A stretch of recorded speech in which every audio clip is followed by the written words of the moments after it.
Hi hello friends, welcome to voices of rice. இந்த வீடியோவில் நம்ம விச்சர் சீரிஸில் இருந்து ஒரு அனிமேட்டட் மூவி நெட்ஃப்ளிக்ஸ் ரிலீஸ் பண்ணியிருக்காங்க. அந்த படத்தோட ஃபுல் டீட்டெயில்டான ரிவ்யூ தான் பார்க்க போகிறோம். ஃபர்ஸ்ட் ஆஃப் ஆல், இந்த படத்தோட ஸ்டோரி எதை பேஸ் பண்ணி இருக்கு அப்படின்னு கேட்டிங்கன்னா, நம்ம விச்சர் லைவ் ஆக்ஷன் சீரிஸ் பார்த்துருப்போம், விச்சர் கேம் விளாண்டுருப்போம். இதெல்லாம் தாண்டி, அதாவது அந்த மெயின் ஸ்டோரி லைனுக்கு இந்த ஸ்டோரிக்கும் சம்மந்தமே இல்லை. இது ஒரு சைட் ஸ்டோரி மாதிரி வச்சுக்கலாம். அதாவது விச்சர் புக்கு படித்தவங்களுக்கு நிறைய பேருக்கு தெரியும். அதில் நிறைய சைட் ஸ்டோரி வந்து கெரால்ட்டோட ஸ்டோரி நிறைய இருக்கும். ஓகேவா? ஸோ அதை பேஸ் பண்ணி ஒரு சைட் ஸ்டோரியை தான் ஒரு பெரிய படமாகவே எடுத்திருக்காங்க. அனிமேஷன்ஸ்லாம் தாறுமாறாக இருக்குது. ஃபைட் சீக்வன்ஸாக இருக்கட்டும், நிறைய ஆர் ரேட்டடாக காமிக்கணும்னு ட்ரை பண்ணியிருக்காங்க.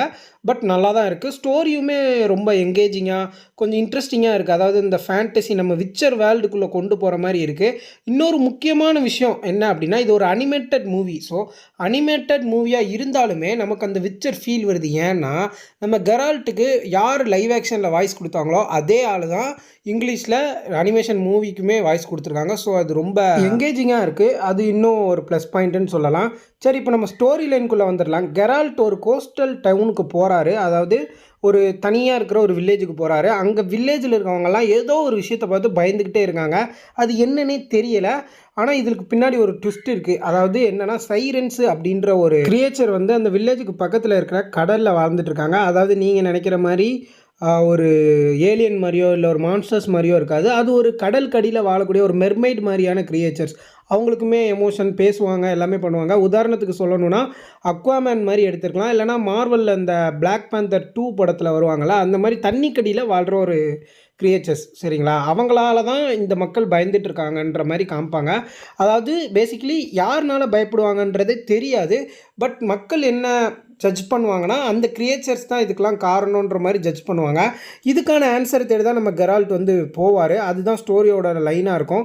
இன்னொரு முக்கியமான விஷயம் என்னென்னா, நம்ம விச்சர் வேர்ல்டில் மட்டுமே யார் நல்லவங்க யார் கெட்டவங்கன்னு ஜட்ஜ் பண்ணவே முடியாது. ஏன்னா அந்த கதையில் எப்படி பேஸ் பண்ணி இருக்கும் அப்படின்னா, ஜஸ்டிஸ் இருக்கும், பிட்ரேயல் இருக்கும், அட்வென்ச்சர் இருக்கும், ஆக்ஷன் இருக்கும். இதெல்லாம் கலந்து தான் அந்த கதையே இருக்கும். ஸோ யார் நல்லவங்க யார் கெட்டவங்கன்றது சொல்லவே முடியாது. இது ஒரு முக்கியமான பாயிண்ட்டு. அண்ட் இன்னொரு விஷயம் என்ன அப்படின்னு கேட்டிங்கன்னா, நெட்ஃப்ளிக்ஸ் சைட்லேருந்து இதுக்கு முன்னாடியே இன்னொரு விச்சர் அனிமேட்டட் ஃபிலிம் ரிலீஸ் பண்ணியிருப்பாங்க. அதோட பேர் என்ன அப்படின்னு கேட்டிங்கன்னா, நைட்மேர் ஆஃப் த வுல்ஃப். அந்த படத்தில் இருக்கிற மாதிரியே ஸ்டன்னிங்கான விஷுவல்ஸ் இந்த படத்துலையும் கொடுத்துருக்காங்க. டார்க் டவுன் இருக்குது, இன்டென்ஸ் ஃபைட் சீக்வன்ஸ் இருக்குது, மாஸ் ஆக்ஷன் ஷாட்ஸ்லாம் நிறையவே இருக்குது. விஷுவலாக ஒரு ட்ரீட்டுன்னே சொல்லலாம். அண்டர் வாட்டர் ஃபைட் சீக்வன்ஸ்லாம் நிறைய இருக்குது இந்த படத்தில். ஏன்னா அந்த சைரன்ஸ் தானே முக்கியமான ஒரு ரோல் ப்ளே பண்ணுறாங்க. ஸோ அண்டர் வாட்டர் ஃபைட் சீக்வன்ஸ்லாம் தரமாக பண்ணியிருக்காங்க. அனிமேஷன்லாம் நீங்கள் நம்பி பார்க்கலாம். ரொம்ப குவாலிட்டியாக இருக்குது. டப்பிங், அந்த சவுண்ட் எஃபெக்ட்ஸ் எல்லாமே தரமாக பண்ணியிருக்காங்க. இந்த படத்தோட பாசிட்டிவ் சைடு அப்படின்னு பார்த்தீங்கன்னா, ஸ்டோரி ரொம்ப எங்கேஜிங்காக கொண்டு போயிருக்காங்க. ஸ்க்ரீன் ப்ளே ரொம்ப தரமாக இருக்குது. அதாவது எந்த இடத்துலையுமே நீங்கள் போர் அடிக்கிற மாதிரி ஒரு ஃபீல் பண்ண மாட்டீங்க. ஏன்னா ஒரு லேக்னஸே இருக்காது. ஸோ ஸ்டோரி வந்து ரொம்ப பவர்ஃபுல்லாக இருக்குது. இன்னொரு விஷயம் என்ன அப்படின்னு கேட்டிங்கன்னா, டார்க் ஃபேண்டசி வேலில் நடக்கிற நிறைய சின்ன சின்ன விஷயத்தெல்லாம் நம்ம கண்ணு முன்னாடி கொண்டு வருவாங்க. ஒரு சூப்பர் இம்மர்ஷனாக இருக்கும். அண்ட் கெரால்ட்டோட பேடாஸ் மூமெண்ட், அதாவது நீங்கள் என்ன சொல்கிறது, ஒரு தமிழ் ஹீரோ வந்து ஒரு பிஜிஎம் போட்டு நடந்து வந்தால் எந்த அளவுக்கு ஒரு கூஸ்பம்ஸ் இருக்குமோ, கெரால்ட் கேரக்டருக்குன்னே நிறைய கூஸ்பம்ஸான சீன்ஸ்லாம் இருக்குது. லைவ் ஆக்ஷன் படம், லைவ் ஆக்ஷன் சீரீஸ் பார்த்தா நிறைய பேருக்கு தெரிஞ்சிருக்கும். ஸோ அந்த மாதிரி மூமெண்ட்ஸுமே இவங்க வந்து அனிமேட்டட் மூவிஸில் வந்து ட்ரை பண்ணியிருக்காங்க. அது ரொம்ப நல்லாவே ஒர்க் ஆகியிருக்கு. ஆக்ஷன் சீக்வன்ஸ் இன்னும் தரமாக பண்ணியிருக்காங்க. ஃபைட் சீக்வன்ஸ்லாம் சூப்பராகவே இருக்குது. அண்டர் வாட்டர் வேர்ல்டை வந்து பியூட்டிஃபுல்லாக காமிச்சிருக்காங்க. அதாவது என்ன சொல்கிறது, இப்போ அண்டர் வாட்டர் வேர்ல்டுனா உதாரணத்துக்கு அவதார் 2 எடுத்துக்கோங்களேன். இப்போ வந்து தரமாக இருந்துச்சு. இப்போ நம்ம தண்ணி கடியில் போகிற அந்த சீன்லாம் இருக்கட்டுமே, அந்த தண்ணி கடியில் இருக்கிற அந்த மீன், அந்த செடி, அந்த அடியில் வாழ்கிறவங்களோட அந்த வாழ்க்கை எப்படி இருக்குன்றதெல்லாம் ரொம்ப அழகாக காமிச்சிருப்பாங்க. அதே மாதிரி இந்த சைரன்ஸ் வாழ்கிற இடமுமே ரொம்ப அழகாக இருக்கிற மாதிரி ரொம்ப ஒரு பியூட்டிஃபுல்லாக ட்ரை பண்ணி காமிச்சிருக்காங்க. அதுவுமே நல்லா ஒர்க் ஆகியிருக்கு. இன்னொரு முக்கியமான விஷயம் என்ன, இந்த படத்தோட பாசிட்டிவ் என்ன அப்படின்னா, நான் முன்னாடியே சொன்ன மாதிரி விச்சர் லைவ் ஆக்ஷன் சீரிஸ்க்கு யார் வாய்ஸ் கொடுக்குறாரோ கெரால்ட் கேரக்டருக்கு, அவர் தான் இந்த படத்துக்குமே வாய்ஸ் கொடுத்துருக்காரு கெரால்ட் கேரக்டருக்கு. ஸோ அது ஒரு பாயிண்ட்டு. அண்ட் இந்த படத்தில் இன்னொரு முக்கியமான விஷயம் என்னென்னா, சைரன்ஸ் சைடு இருக்கிற அவங்களோட எமோஷனை கனெக்ட் பண்ணுற மாதிரி நிறைய சீன்ஸ் வச்சுருப்பாங்க. அதே மாதிரி ஹியூமன் சைடு இருக்கிற எமோஷனுக்கு லாஜிக்கலான சீன்ஸ்லாம் நிறைய வச்சுருப்பாங்க. அதாவது நான் என்ன சொல்ல வரேன்னா, சைரன் சைடு இருக்கிற நியாயத்தையுமே நல்லா காமிச்சிருப்பாங்க, ஹியூமன் சைடு இருக்கிற நியாயத்தையுமே நல்லா காமிச்சிருப்பாங்க. இந்த படத்தில் முக்கியமான ஒரு விஷயம் என்னென்னா, சைரன்ஸில் இருக்கிற ஒருத்தி வந்து ஹியூமனில் இருக்கிற ஒருத்தனை வந்து லவ் பண்ணிகிட்டு இருப்பாங்க, ரெண்டு பேரும் யாருக்குமே தெரியாமல். இதில் முக்கியமான விஷயம் என்னென்னா சைரன்ஸ்க்கும் ஹியூமன்ஸ்க்கும் ஆகவே ஆகாது. அதை நீங்கள் நல்லா நோட் பண்ணணும். ஸோ இவங்க லவ்வுக்கு தடங்களாக இருக்கிற மாதிரியான விஷயங்கள்லாம் காமிச்சிருப்பாங்க. ஸ்டோரி உண்மையிலே நல்லா இருக்குது.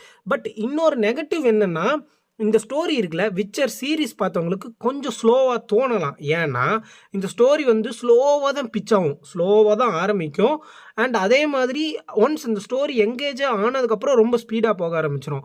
இந்த ஸ்டோரி வந்து ஏன் நான் வந்து சீரிஸ் பார்த்தவங்களுக்கு வந்து ஸ்லோவாக இருக்கும்னு நான் சொல்கிறேன் அப்படின்னா, இந்த படம் அதாவது ஸ்டோரி வந்து அந்த சைரன்ஸை பற்றி சொல்ல ஆரம்பிக்கும் போது தான் கொஞ்சம் எங்கேஜிங்காக போக ஆரம்பிக்கும். ஆனால் அதுக்கடுத்து டக்குன்னு ஃபைட்டு வரும், அடுத்து அப்படியே கதை போகும், டக்கு டக்குன்னு படம் முடிஞ்சிடும். படம் வந்து 1 மணி நேரம் 20 நிமிஷம் படம் தான். ஸோ வந்து சைரன் சீரிஸ் பார்த்தவங்களுக்கு வந்து ஒரு சின்ன படம் மாதிரி தோணும். இன்னும் கொஞ்சம் லென்த்தாக இருந்திருக்கலாமோ அந்த மாதிரி தோணும். ஏன்னா இப்போ லென்த்தாக இருக்குன்னு வச்சுக்கோங்களேன், நமக்கு கதை வந்து ஸ்லோவாக ஸ்டார்ட் ஆனால் கூட நம்ம எண்டிங் வந்து கொஞ்சம் நல்லா பண்ணியிருக்கலாம். படமே 1 hour 20 minutes அப்படிங்கிறனால உங்களுக்கு வந்து டக்குன்னு முடிஞ்ச ஒரு ஃபீல் இருக்கும். அண்ட் ஏன் ஸ்லோவாக ஸ்டார்ட் ஆச்சுன்ற மாதிரி ஒரு சின்ன ஃபீல் வரும் சீரிஸ் பார்த்தவங்களுக்கு நான் சொல்கிறேன். ஸோ அது ஒரு சின்ன மைனஸாக இருக்குது. மற்றபடி சீரீஸில் குறை சொல்கிறதுக்கு எதுவுமே கிடையாது. இந்த படத்தில் சீரிஸ்ன்னு தப்பாக சொல்லிட்டேன். இந்த படத்தில் குறை சொல்கிறதுக்கு எதுவுமே கிடையாது. ஏன்னா இந்த படத்தோட அனிமேஷனாக இருக்கட்டும், இந்த படத்தோட விஷுவல்ஸ் இருக்கட்டும், இந்த படத்தோட ஸ்க்ரீன் பிளே ஆங்கிள்ஸ் எல்லாமே தரமாக பண்ணியிருக்காங்க.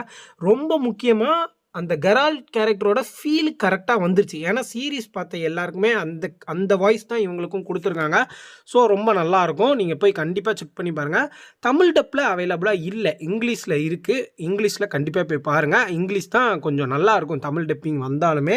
ஸோ அதை தான் ரெக்கமெண்ட் பண்ணுவேன். ஓவராலாக இந்த படம் எப்படி இருக்குது அப்படின்னு கேட்டிங்கன்னா, ஒரு விச்சர் ஃபேனாக நீங்கள் இருந்தீங்கன்னா கண்டிப்பாக இந்த படத்தை போய் பாருங்கள். ஒரு மஸ்ட் வாட்சான கேட்டகரி. நீங்கள் விச்சர் ஃபேன் இல்லை, விச்சர்னால் என்னன்னே தெரியாது அப்படின்னாலுமே இந்த படத்தை நீங்கள் பார்க்கலாம். ஃபஸ்ட் டைமுமே நீங்கள் பார்க்கலாம். இது வந்து ஒரு சீக்வலோ ப்ரீக்வலோ எதுவுமே கிடையாது. நீங்கள் ஃபஸ்ட் டைம் பார்க்குறவங்களா இருந்தாலுமே பார்க்கலாம். அண்ட் இந்த படம் பார்த்ததுக்கப்புறம் நீங்களே தேடி போய் விச்சர் சீரிஸு, அனிமேட்டட் மூவிஸு எல்லாத்தையுமே பார்ப்பீங்க. ஸோ கண்டிப்பாக என்னை ட்ரஸ்ட் பண்ணி போய் பாருங்கள். ஒரு மஸ்ட் வாட்ச் கேட்டகரியான ஒரு அனிமேட்டட் மூவி. சரி, ஓகே ஃப்ரெண்ட்ஸ், இதோட இந்த வீடியோவை நான் முடிச்சுக்கிறேன். இன்னொரு இன்ட்ரெஸ்டிங்கான வீடியோவில் உங்களை வந்து சந்திக்கிறேன். மறக்காமல் நம்ம சேனலை சப்ஸ்கிரைப் பண்ணிடுங்க. இந்த பெல் ஐக்கனையும் கிளிக் பண்ணுங்கள். நீங்கள் கொடுக்குற சப்போர்ட் தான் எனக்கு இன்னும் நிறைய வீடியோஸ் போடணுன்ற இன்ட்ரெஸ்ட்டை கிரியேட் பண்ணும். இந்த வீடியோ பிடிச்சிருந்துச்சா பிடிக்கலையான்னு சொல்லிட்டு கமெண்ட் செக்ஷனில் வந்து கமெண்ட் பண்ணுங்கள். பிடிச்சிருந்தா லைக் பண்ணுங்கள். சரி, okay guys, until the next video, goodbye.